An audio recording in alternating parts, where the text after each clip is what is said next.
Hello everyone, welcome to Bible Bites Daily. Today we have reached Deuteronomy chapter 14. This chapter is a beautiful tapestry of God's guidance on how His chosen people should live, offering us valuable insights into our identity as a chosen and set apart community. Join me as we explore the lessons woven into this chapter. The opening verse of the chapter sets a tone, declaring, "You are the children of the Lord, your God.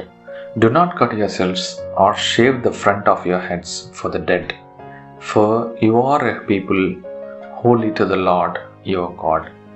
Lesson 1 emphasizes our identity as people set apart for God.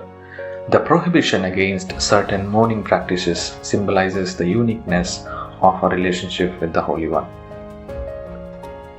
In verses 3 to 21, the chapter unfolds with dietary laws, specifying clean and unclean animals. Lesson 2 teaches us about distinctiveness in our choices. God, in His wisdom, guides His people to make choices that reflect their set-apart identity.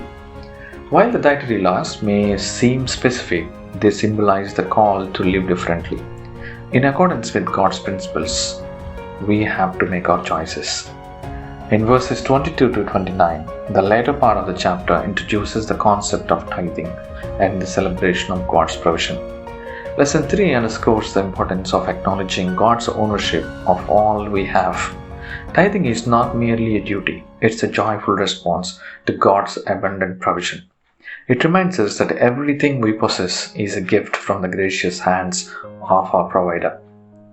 How do we apply these things to our everyday life? As we navigate this chapter, the application is clear. We are a chosen and set apart people.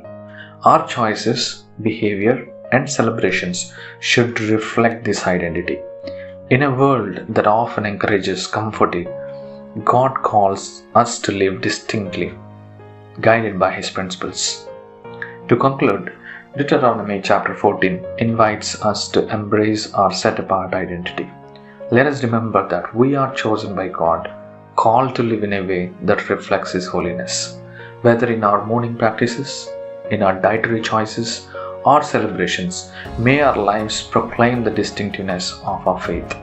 As we travel towards, let us carry the banner of being a people holy to the Lord, living out our chosen and set-apart identity in a world that desperately needs the light of God's truth. Thank you for listening. May God bless you all in abundance.